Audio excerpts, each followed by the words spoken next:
तो श्रीनिवास जी की जो पत्नी है लक्ष्मीबाई, वो बड़ी भक्त है, पर श्रीनिवास जी धनवान तो खूब हैं पर दान पुण्य कुछ नहीं करते।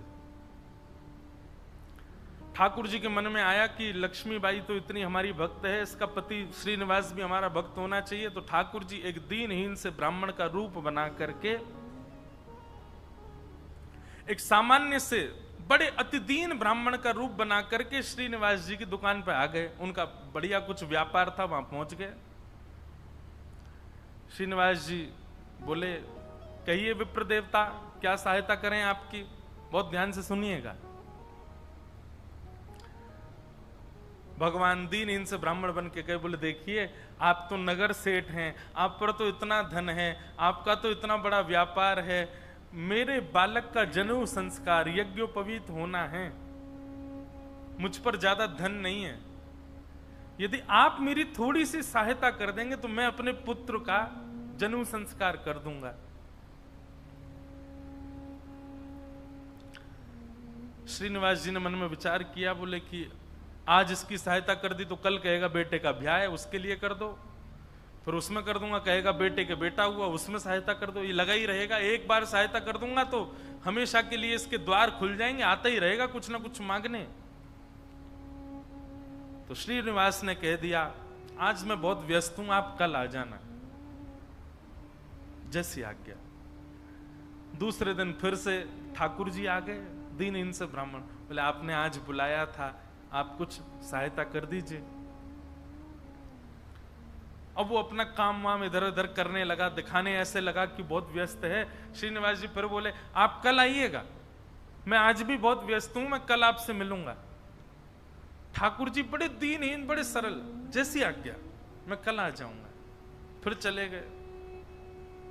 तीसरे दिन फिर ठाकुर जी आ गए। श्रीनिवास बोला ये तो रोज आ जाता है, क्या करूं इसका? श्रीनिवास जी ने बाहर कुछ 2-3 बालक बैठा दिए, बोले जैसे ही ये ब्राह्मण आता देखे मुझे बता देना, मैं कहीं भाग जाऊंगा, मैं मिलूंगा ही नहीं इसको।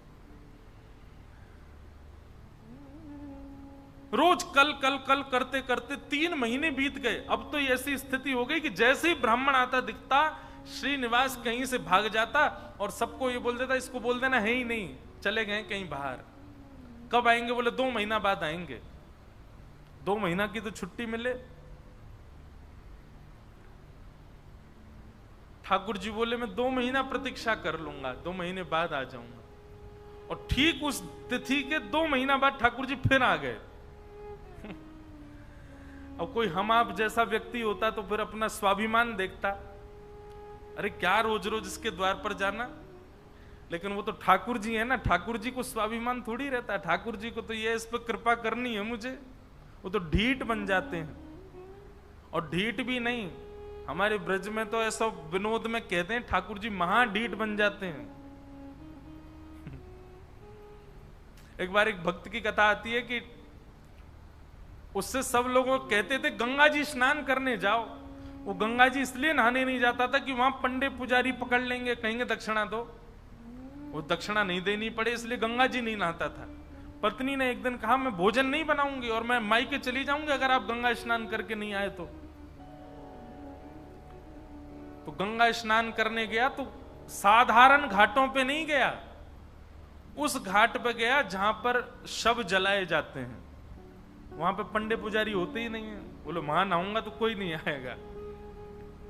कंजूसों की भी। अच्छा एक और चीज, हमने कई भक्तों के चरित्र देखे, कंजूसों से भी ठाकुर जी की बड़ी मैत्री है।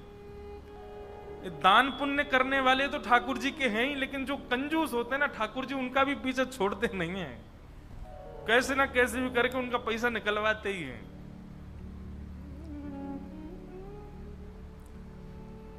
ये किसी अन्य भक्त की कथा है कि वो फिर मरघटा में गया, शमशान के घाट पर जाकर के जैसे ही डुबकी लगाई और डुबकी लगा के बाहर आया तो ब्राह्मण का वेश धारण करके ठाकुर जी आ गए। आइए आइए यजमान, जय हो, बड़े दिनान में देखो। बोले तुम यहां भी आ गए? बोले हम तो सब जगह रहते हैं। लाओ लाओ भैया, आज हमारी सुबह से किसी ने तिलक बिलक नहीं किया, लाओ चलो कुछ दक्षिणा दो। वो कथा बड़ी लंबी है, बड़ी प्रसिद्ध भी है। उसने कहा घर आ जाना, तो ठाकुर जी घर पहुंच गए। पत्नी ने कहा बाहर ब्राह्मण खड़ा है, उसको दक्षिणा देनी है। कंजूस व्यक्ति बोले उनसे कह दो आज बीमार हैं, कल आ जाएगा। पत्नी ने जाके कह दिया, बोले हमारे पतिदेव तो बीमार हैं। बोले यजमान बीमार हो गया, मैं तो यहीं बैठ करके उसका अनुष्ठान करूंगा, जब तक ठीक नहीं हो जाएगा अनुष्ठान करता रहूंगा मैं। ठाकुर जी भारी जपमाला लेकर के बैठ गए। पत्नी ने अंदर जाके बताया, बोले वो तो बाहर अनुष्ठान कर रहे हैं, तुम ठीक हो जाओ तब जाएंगे। मन में विचार करने लगा, बोले जाएगा नहीं। सुनो, बाहर जाके उसको कह दो पतिदेव तो पधार गए, भगवत धाम चले गए। पत्नी बोली 1 रुपया ही तो देना है, दे दो जाके। बोले क्यों दे दो, तुमको क्या पता कितनी मेहनत से कमाया जाता है, मना कर दो, कह दो पधार गए वो तो। पत्नी बेचारी थोड़ी रोती रोती सी गई, बोले आप अब चले जाओ, पतिदेव तो पधार गए। ठाकुर जी बाहर ब्राह्मण बन के बैठे। ठाकुर जी बोले मेरे यजमान पधार गए, अंतिम संस्कार मैं करा के जाऊंगा, मेरे यजमान है, उनकी शव यात्रा में जाऊंगा, उनकी अर्थी मैं बनवाऊंगा, चिता में लकड़ियां मैं लगवाऊंगा, अपने हाथ से एक एक लकड़ी रखवाऊंगा, और मैं वेद मंत्र बोलूंगा, मेरे मंत्रों के उच्चारण से उनके अग्नि संस्कार होगा। मुझे नहीं चाहिए दक्षिणा, आप मत देना मुझको, अब मैं मुफ्त में उनका संस्कार करा के जाऊंगा। पत्नी दौड़ी दौड़ी गई, बोले 1 रुपया निकाल के दे दो, वो तो संस्कार कराने को तैयार है तुम्हारे।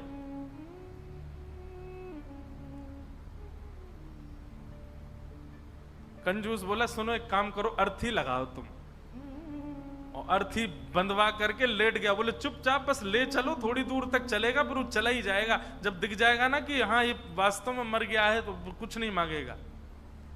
महाराज अर्थी पर चढ़ गया, राम नाम सत्य बुलवाता हुआ जा रहा है शमशान, लेकिन 1 रुपया नहीं दे रहा है। ठाकुर जी भी चल रहे, बोले तू ढीठ है, मैं महाढीठ हूं, मैं भी लेके ही जाऊंगा। शमशान पहुंच गए, वहां पर चिता बन गई, चिता में शव को रख दिया। उसका छोटा बच्चा वो अपने पिता के पास जाके, पिताजी दे दीजिए ना, वो यहीं खड़ा है, वेद मंत्र बोल रहा है, आपके सारे तो पिंडदान करवा दिए उसने, अब दे दीजिए उसको। बोले तू कुछ मत कर, तू परिक्रमा लगा के चिता में अग्नि लगा, जैसे ही थोड़ी अग्नि प्रज्वलित होगी चला जाएगा, मैं उठ के बाहर आ जाऊंगा। बालक ने जैसे ही चिता में अग्नि लगाई, चिता जलने लगी। ठाकुर जी के मन में विचार आया, बोले भैया भगत, मैं हारा तू जीता, तू निकल के बाहर आ। तुरंत उसका हाथ पकड़ करके खींचा और ठाकुर जी अपने रूप में प्रकट हो गए। वाह भाई, तेरी कंजूसाई पर हम तेरे पर न्यौछावर हो गए, वाह ऐसी कंजूसाई, ऐसे अद्भुत अद्भुत भक्त हुए ठाकुर जी के। तो ऐसे ही थे ये श्रीनिवास। 6 महीना तक ब्राह्मण को लटकाए रखा, लेकिन उसको पैसा नहीं दिया। लेकिन रोज आकर के बैठ जाएं ठाकुर जी, तो बोले मेरे बेटे का यज्ञोपवीत होना है, कुछ दे दीजिए। श्रीनिवास ने कहा इससे बचने का कोई और उपाय ढूंढना पड़ेगा। और उसने क्या किया, खोटे सिक्के जो कहीं नहीं चलते, खोटे सिक्के, पुराने सिक्के जो जिनका कहीं अस्तित्व नहीं है, जिनको कोई लेता तक नहीं है, उनकी 2 थैलियां बना करके, 2 पोटलियां बना करके रखी। और आज जैसे ही भगवान आए तो दोनों पोटलियां उनके हाथ में थमा दी। बोले ये लो पैसा, तुमने मांगा मैंने दिया, अब कल से मत आना यहां पर। ठाकुर जी तो सब जानते हैं, अंतर्यामी। भगवान ने जैसे ही देखा, कहा बोले ये तो खोटे सिक्के हैं, ये तो कहीं चलेंगे ही नहीं, इनका तो कोई प्रयोग ही नहीं होगा। बोले देखो बात हुई थी धन देने की, धन मैंने दे दिया, अब खोटा दूं अच्छा दूं ये मेरे ऊपर है। तुम मंगता हो, मैं दानी हूं, मैं चाहे जो दूं, तुम मना नहीं कर सकते, लेके जाओ इनको।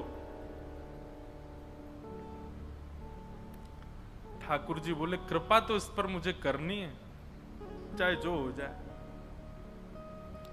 ठाकुर जी चुपचाप श्रीनिवास के घर पहुंच गए, और घर जाकर के उनको पता था कि पत्नी परम भक्ता है, उसके आगे जाकर के ठाकुर जी तो रोने लगे और रोते रोते बोले 6 महीना से श्रीनिवास जी मुझको रोज बोल देते हैं कल आओ कल आओ कल आओ, और 6 महीना बाद आज मुझको ये फूटी हुई कौड़ियां दे दी हैं, खोटे सिक्के दे दिए, कहीं नहीं चलेंगे, मैं अपने पुत्र का कैसे करूं यज्ञोपवीत संस्कार। वो तो परम भक्ता थी, उसका हृदय तो इतना द्रवित हो गया, इतनी व्याकुल हो गई, क्या करूं, मेरे द्वार पर ब्राह्मण देवता मांगने के लिए आए हैं और 6 महीना से परेशान ब्राह्मण देवता हैं।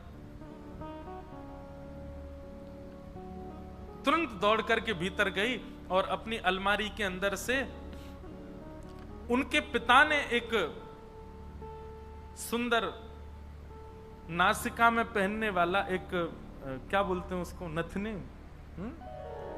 वो नथनी उनको दी थी जिसकी कीमत हजारों लाखों में थी उस समय पर। मतलब कि अगर उसको बेच दिया जाए तो खूब सारा धन लिया जा सकता था, इतनी महंगी। अंदर तिजोरी के अंदर वो छुपा करके रखी थी श्रीनिवास ने ही। तुरंत वो तिजोरी से निकाल करके और अपनी जो नथनी थी ब्राह्मण देवता को प्रदान कर दी। बोले आप इसको ले जाइए और आप अपने पुत्र का बड़े प्रेम से आनंद से यज्ञोपवीत संस्कार करो। ठाकुर जी तो बड़े प्रसन्न हो गए। ठाकुर जी उस नथनी को लेकर के सीधे श्रीनिवास की दुकान पे ही गए और दुकान पे जाके बोले देखो आपने तो खोटे सिक्के दिए, उनसे तो कोई काम बन नहीं रहा, अब मुझे एक दानी ने एक स्वर्ण की सामग्री दी है, आप उसको गिरवी रख करके मुझे 100 सोने की मोहर दे दो। श्रीनिवास बोला दिखाओ क्या दिया है। तो जैसे ही वो नथनी दी, वो नथनी तो देखते ही वो समझ गया ये तो मेरी पत्नी की है। उसने घुमा घुमा करके देखा और उसने मन में आया, बोले पत्नी है भी ऐसी, बड़ी सीधी है, भोली है, भक्त है, ये जरूर घर जा करके रोया होगा और उसने इसको निकाल, लेकिन उसने मुझसे पूछे बिना दे दी। श्रीनिवास ने कहा ठीक है मैं देता हूं, रुको। भीतर गए और अपनी दुकान की तिजोरी में ले जा करके वो नथनी श्रीनिवास ने रख दी और बाहर आकर के कहा अभी मुझ पर मोहर नहीं है, आप कल आइए, कल 100 सोने की मोहर लेकर के जाइएगा मुझसे। भगवान बोले कल दे देंगे ना आप? बोले पक्का दूंगा, मैंने आपकी रख ली ना, नथनी अपने पास रख ली, सोने की मोहर कल दूंगा, अभी जाओ। ठाकुर जी तो वहां से चले गए। श्रीनिवास क्रोध में तिलमिलाता हुआ, आंखें लाल पड़ी, चेहरे का ताम्रवर्ण हो गया, घर पहुंचा अपने। घर में जाती चिल्लाने लगा कहां हो, बाहर आओ निकल करके। पत्नी दौड़ी दौड़ी आई, क्या हुआ क्या हुआ? बोले सुनो, तुम्हारे पिता ने जो तुमको नथनी प्रदान की थी बड़ी बहुमूल्य, उसमें बहुत सारे रत्न लगे हैं, बहुत सुंदर एक हीरा लगा, जरा लेके तो आना, मुझे देखनी है वो। अब पत्नी घबराने लगी, बोली वो तो मैंने ब्राह्मण को दे दी और श्रीनिवास अपनी तिजोरी में रख करके आए थे। इधर उधर घूमने लगा और बार बार पूछे कहां है नथनी, जल्दी लेकर के आओ। पत्नी घबरावे, थोड़ी देर में बोला यदि तुम लेकर के नहीं आई तो तुमको जीवित गाड़ दूंगा मैं, तुम्हारी मृत्यु कर दूंगा मैं, जल्दी लेकर के आओ, भीतर जाओ। श्रीनिवास का क्रोध देख करके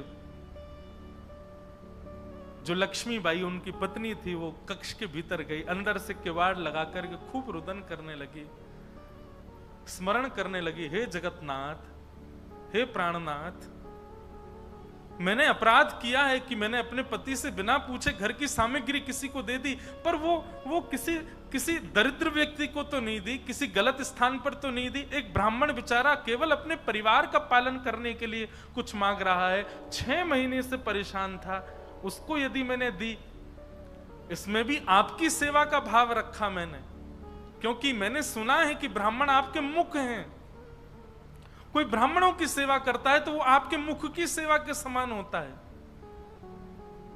मुझसे अपराध तो हो गया है नाथ, लेकिन मैंने तो आपकी सेवा के लिए किया है। मेरे प्राण तो आज निकल जाएंगे, पति मुझे मेरे जीवित छोड़ेंगे नहीं, लेकिन मैं उनके हाथों मर करके उन पर दोष लगे ऐसा नहीं करूंगी, मैं स्वयं अपने प्राण त्याग दूंगी। और उन्होंने तभी वहां कक्ष में कुछ ऐसी सामग्री थी, उससे विष लेकर के एक कटोरी में और पीना चाहा, और अंत समय में बस एक भावना रखी, हे मेरे ठाकुर जी, केवल आप उस ब्राह्मण को सुरक्षित रखिएगा, उसके परिवार को सुरक्षित रखिएगा, कहीं ये लड़ते झगड़ते उसके ऊपर आक्षेप ना डाल दें, उसके ऊपर कोई कष्ट ना दे दें, उसके बालक का अच्छे से यज्ञोपवीत संस्कार हो जाए। मेरी बस यही प्रार्थना है।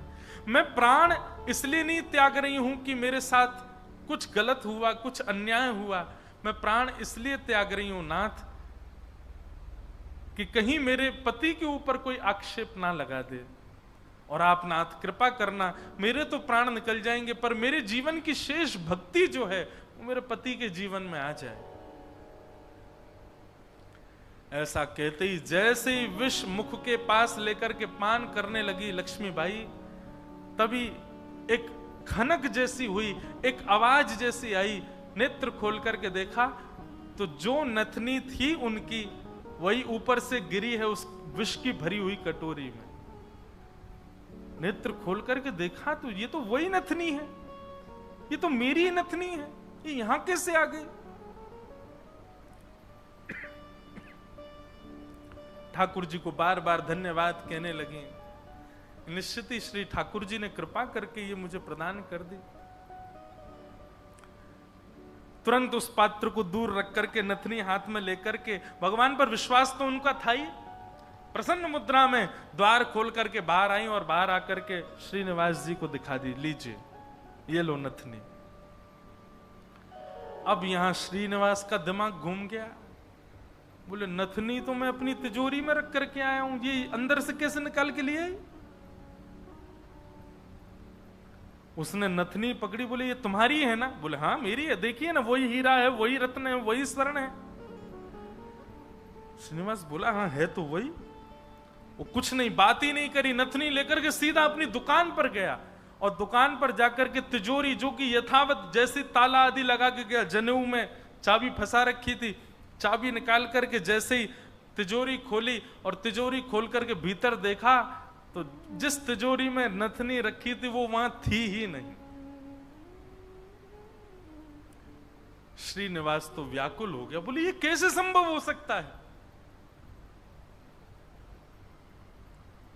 वो तो घर गया, घर जाकर के पत्नी से कहने लगा, बोले मुझे सब सत्य बताओ, मुझे पता है कि ये नथनी अंदर नहीं थी, लेकिन मुझे सत्य जानना है कि अंदर आई कैसे।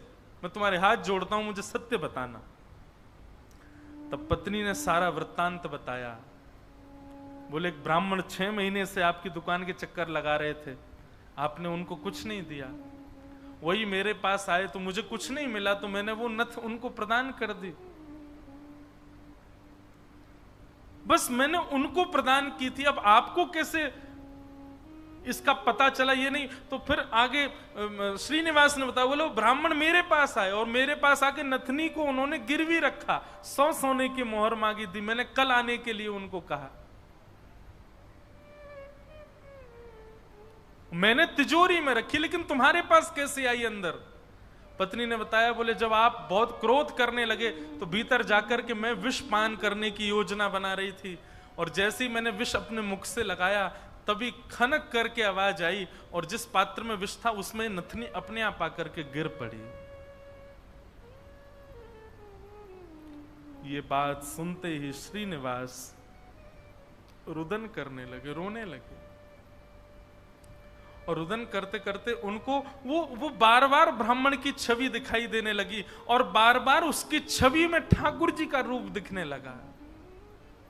वो स्मृति आने लगी कि जब मैं कह देता था कल आ जाना, तो बेचारे ऐसे हाथ जोड़ करके, ठीक है बाबूजी मैं कल आ जाऊंगा, पर कल आप दे देंगे ना मेरे पुत्र का यज्ञोपवीत होना है। ये सारी स्मृति श्रीनिवास के चित्त में उठने लगी, और ये विश्वास प्रगाढ़ हो गया कि ये सामान्य ब्राह्मण नहीं थे, साक्षात ठाकुर जी थे, और ये ठाकुर जी अनुग्रह करके मुझसे दान कराने के लिए आ रहे थे। अरे दान क्या कराने आ रहे थे, मेरे आगे हाथ जोड़ करके मांगने के लिए आ रहे थे। मैं जप नहीं करता, तप नहीं करता, संध्या नहीं करता, साधना नहीं करता, वो मेरे द्वार पर ठाकुर जी आकर के ऐसे खड़े हो जाते थे भिक्षुक के भांति कि कुछ दे दो। मैंने ठाकुर जी को भिक्षुक बनाया, मैंने ठाकुर जी को प्रतीक्षा करवाई, मैंने ठाकुर जी को टालता रहा। अपनी पत्नी के चरण पकड़ लिए, बोले तुम्हारी भक्ति किस योग्यता है? मैं तो घोर नास्तिक हूं, मैंने तो अपने जीवन में कुछ भी अच्छा नहीं किया।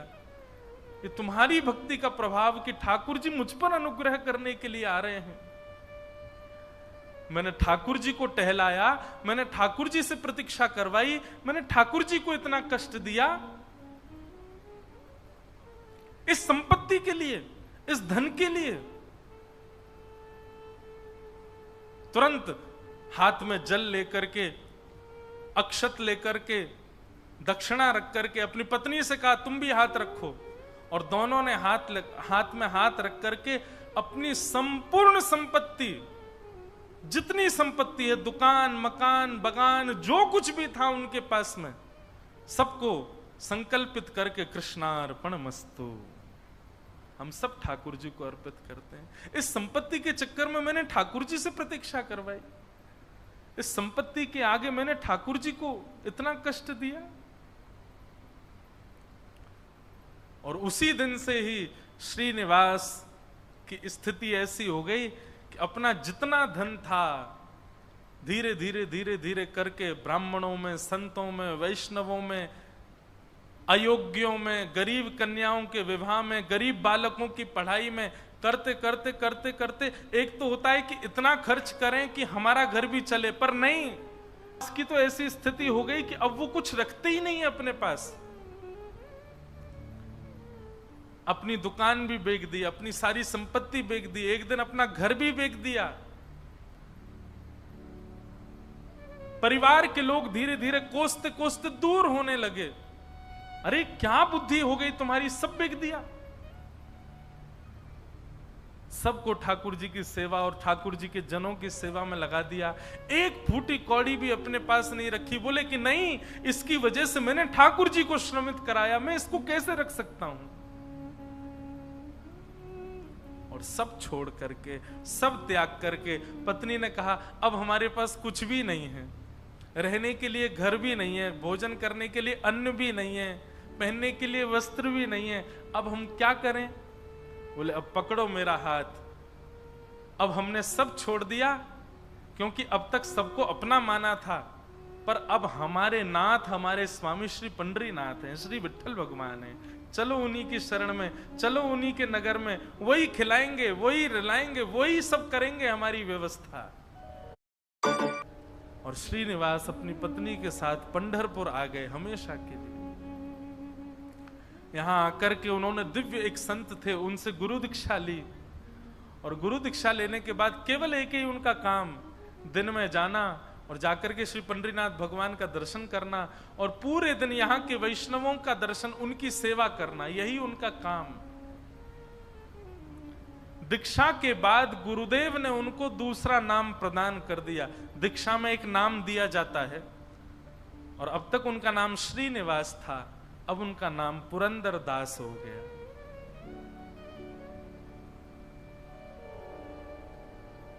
श्री पुरंदर दास चंद्रभागा नदी के तट पर बैठे रहते, दिन भर विठ्ठल विठ्ठल विठ्ठल विठ्ठल विठ्ठल बस चिंतन करते, और उस स्वरूप का ध्यान करते जो ब्राह्मण रोज अपने हाथ फैला करके दुकान पर आता था।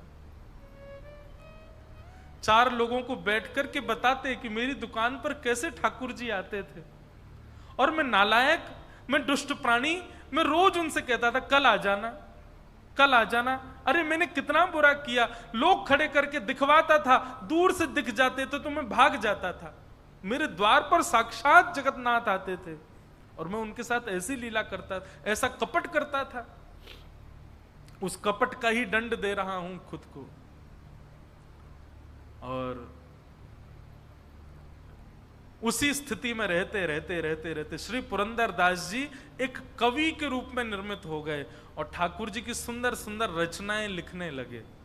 सुंदर सुंदर पदावली, सुंदर सुंदर भाव, लेकिन पुरंदरदास जी का यह भाव है कि वो अधिकतर रचनाएं कन्नड़ भाषा में ही लिखते थे और सुंदर रचनाएं करके श्री पंढरीनाथ भगवान को सुनाया करते थे।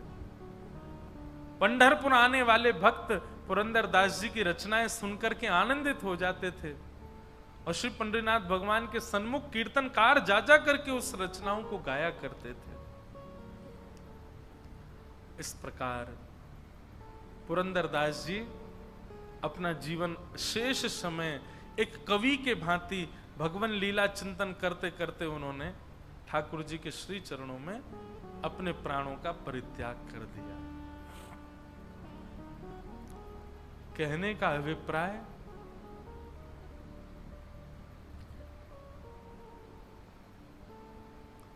ये देखा जाता है अधिकतर कि घर में यदि माताएं बहनें भक्त स्वरूपा हैं, उनके चित्त में यदि भक्ति है तो उनकी भक्ति का प्रभाव पति पर, पुत्र पर, पिता पर और घर के जो सदस्य हैं उन पर पड़ता है और उन्हीं के भक्ति के प्रभाव से सब सुखी होते हैं।